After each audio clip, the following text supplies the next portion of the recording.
Welcome to another Great Car Basic demonstration. Today I'm going to be talking about the Nextion displays and how we can interface those with the Great Car Basic. So let's have a look at a screen, and we're looking here now at a screen. It's a Nextion screen, and I basically created this in the Nextion editor.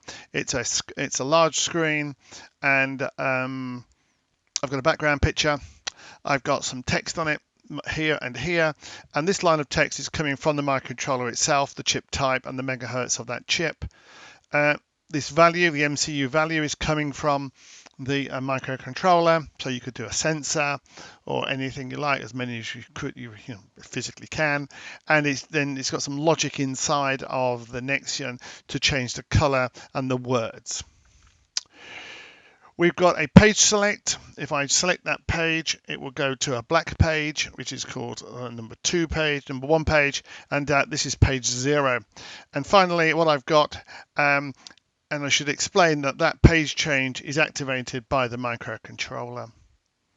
And finally, I've got an LED, and that LED will turn red when it's connected and when it's working with the microcontroller, and the microcontroller will confirm that it's actually turned on. So if I look at the microcontroller, I will then toggle this, and in a moment we'll see that it's gone red. And the little flash of dot there is because the microcontroller is confirming that it's actually got the LED on. So let's have a look at that operating on a little PCB. This is a 16F18855 from Microchip. It's a small board, and it's got a little microcontroller and a set of LEDs on it, and it's coming from this board.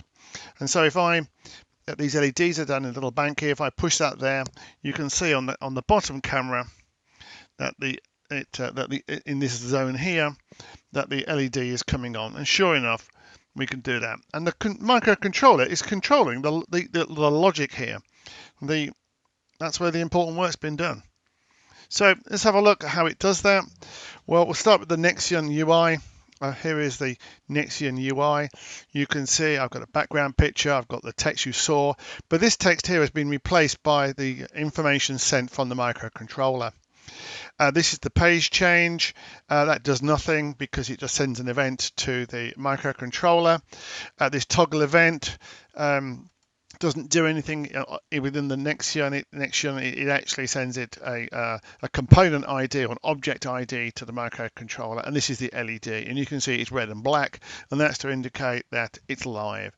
So if I do a debug in here, that runs a little simulator. I don't get much action in here apart from this communication in this window here, and it's that communication that we're going to pick up inside of the microcontroller. And here I get other controls, and I'm just going to map them through. And it happens to be that number 65 is a touch event. This means it's page 0. This is object 7 on page 0, and this is object 1 on page 0. So let me just do it. There we go. Touch event, page 0, object 1. And there's 2 events here because I've got object 7 has fired a 1 and fired a 0. As I push it down, it does 1 event, and as it comes out, it does another. And that's all we're going to trap. In our code in Great Car Basic, it's very simple. Essentially, I'm going to tell it it's got a microcontroller. I'll change the frequency here to something more reasonable. I set it up with this Nextion display and tell it what size it is. I set up some baud rate, and that baud rate needs to match the Nextion terminal display, but we're going to leave it as that for the time being because I've been testing very low frequencies. And then we've got some constants that have been set up, and these need to match in the design. As you notice that the toggle button is number 7, select page was number 1, and another was 0, which we didn't see, but you must trust me. And the touch page, touch event was 65 hex. So we've got those things not hard coded, they're constant so that you can change them. There we go. I've then got what's called a ring buffer, and a ring buffer is going to capture all the incoming serial from the Nextion, and essentially it will then manage it for us. I define my LED. My LED is here on port A0. If I wanted to change that, I would change this here. And then we're in the main program. This is the main program. There is very little to it. It creates a string and sends that to the display using what's called an update object.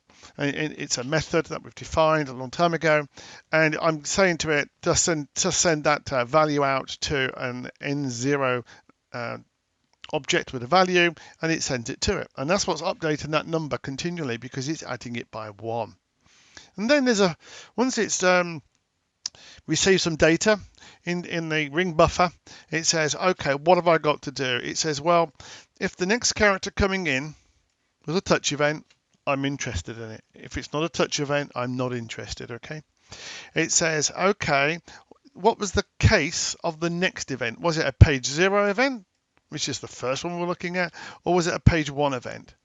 Well, if it's a page 1 event, it sends it back to page 0. But then we can look at the page 0 events. It says, oh, what was that case? And if the case of that was select page 1, it sends you to the black page, which is page 1. And if it's toggle LED event, it does some other heavy lifting. It captures the next value. It can be 0 or 1. I'm going to set the LED to that value, either on or off.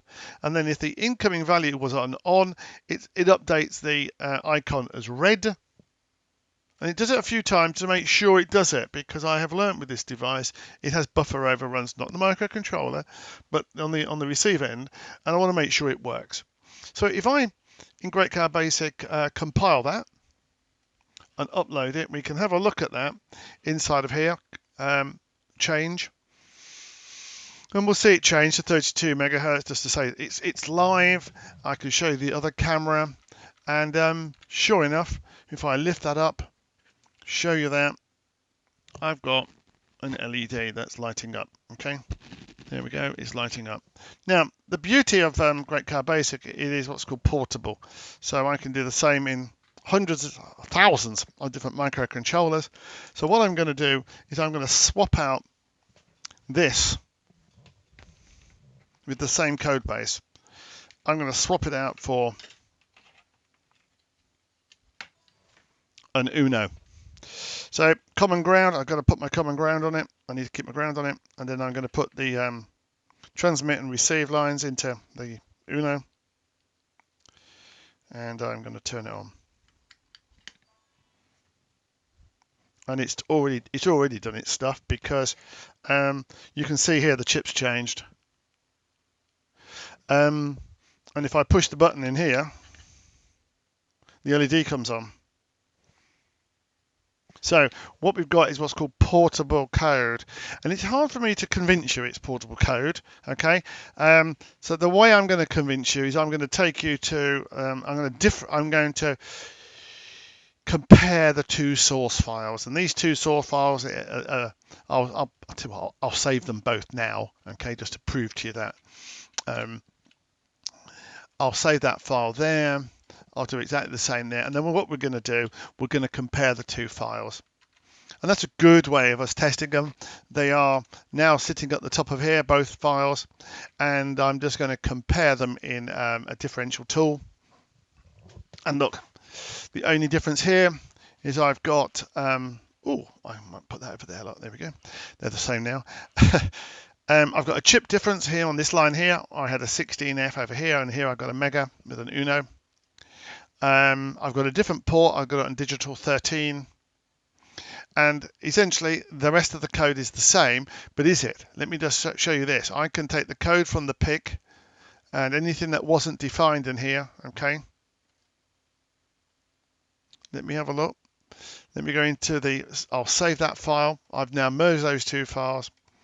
I'm reloading the tutorial that was already running, and I'm going to program my microcontroller with that code. Let me just bring up that camera.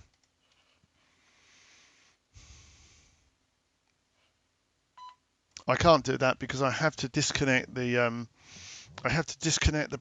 Nextion. That is not a known problem. You just have to do that. I'm just going to do that now. There we go. It's done it. Okay, great. So let me just plug that back in. Bring up the camera. And here it is again. I'll just press the reset for you just so you can see it. Black. There we go. We're now operating the same program. And I cut and paste that program. So I know that the executor, but the actual user code is the same. The only difference is that the chip selection and the LED is essentially what's different in this code here.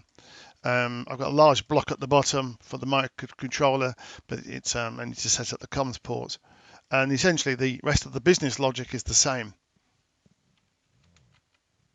So what I wanted to show you was that you can create portable code over a Nextion.